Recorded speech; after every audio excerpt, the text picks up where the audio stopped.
میرا نام ہے انوشا واسوانی. میں آفس آف کمیونیکیشنز کے لیے کام کرتی ہوں UK میں, اور میں نیٹ ورک سیکیورٹی میں کام کرتی ہوں. قائد اعظم محمد علی جناح نے جو 11 اگست کو اپنی اسپیچ دی تھی,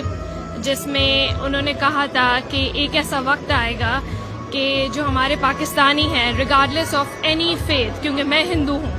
تو ریگارڈلیس آف دیم بینگ ہندو اور بینگ سکھ اور بینگ کرسچن, وہ اپنے آپ کو ریکال کریں گے as a Pakistani. And I can very proudly سے کہ آج ہم لوگ اپنے آپ کو ایز اے پاکستانی ریکگنائز کر سکتے ہیں, because living in today's era I wouldn't say کہ میں نے کوئی ایسا ملک دیکھا ہے جہاں پر بہت ہماری پاکستان نیشنل اسمبلی اور ہماری پاکستان سندھ اسمبلی میں منورٹی کے لیے ایک ریزروڈ کوٹا ہو, جو آج ہمارے پاس منورٹی کے پاس ہے.